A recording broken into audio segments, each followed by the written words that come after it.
Hello everyone, I'm here with Adrian Neal, the Chief Scientist at Oxford Scientifica. Adrian, welcome. Hello. Okay, the first question, can you walk us through your current research? Okay, so the research is around finding a post-quantum algorithm that is not based on conjectures of intractability. It's based on immutable mathematical laws. That's the motivation behind it, because the algorithms as they stand, the post-quantum algorithms, are quite likely to fail. And that's precisely because they're just based on conjectures. Our research focuses on, well, that's not really good enough. We need to find something that is actually foundational mathematically. And that's where we are at the moment. Yep. Okay, cool. What's the biggest problem your research actually solves, and why should anyone care about it? The primary aspect is that the longevity of the algorithms, that is the biggest problem. Algorithms have a lifespan, but it's always not indefinite. Imagine an algorithm that actually is indefinite. Imagine the idea that you only end up changing an algorithm once. And that's the hardest part, finding that where that is the case. Yeah, that has taken a long time. What was the last part you asked? Why should anyone care Yeah, about why it? should anyone care? Yeah. See, that's a really, that's a really good point. Trying to get that message across that A, it's real, and you do need to care about this.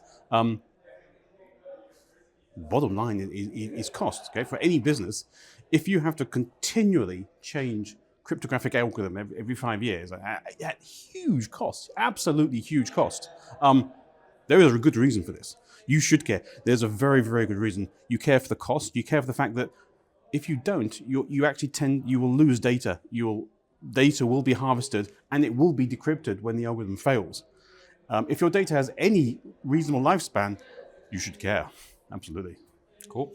Was there a moment during your research when something unexpected happened? And how did that change your approach? Yes, something did unexpectedly happen. Some people took it seriously, as in some people actually got it. It's like that. That was unexpected.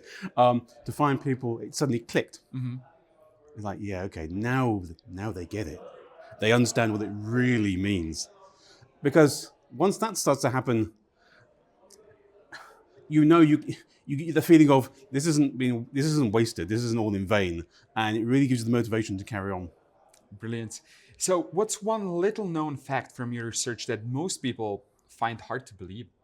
A lot of people still do not believe a quantum computer will actually exist that can break RSA. I had a conversation only 2 days ago with someone very senior in the UK, very, very, very senior in the organization, says, yeah, I'm just not convinced. I'm thinking, wow, wow, we have a long way to go here. We have a long way. They just said, it's Y2K again, isn't it? It goes, not quite, but hey, yeah. So that's that's how it is. I see. How might your research make a difference in the real world? Any practical applications that you are personally excited about? I am particularly excited about QKD. Now, I know QKD is suffering a reputational problem at the moment. And it's precisely because they've created a model whereby you can transmit quantum generated keys, but only to great big boxes that, it doesn't go to your phone. It goes to the nodes. But then to get it from the node to your phone, you have to downgrade the security. And people say, well, so what was the point of the quantum keys if you end up just having to downgrade? They think that, okay, QKD isn't going anywhere. For as long as it's like this, it's not going anywhere. That's where QStream, what we did, suddenly said, well, actually, we can be that last mile piece and maintain that security all the way to the laptop, the phone, end-to-end, information-theoretic secure. That's really the bit I'm quite excited about. That's the bit that really, that's a great project to be part of, because it actually starts to bring back some commercial and real-world value to QKD that it's missing. Awesome. let's talk about this event. How was your experience at the conference so far? It was actually great. Actually, you always have what's the word? Preconceptions of what's going to be like. It's going to be quite stuffy. You probably fall asleep, play with my phone. No, it wasn't like that at all. It was actually, I hate to say it was actually interesting, but no, it was interesting because it was really, really good. The speakers actually came with very challenging subjects in terms of they challenge you to think about it, and I thought there was so much there I could.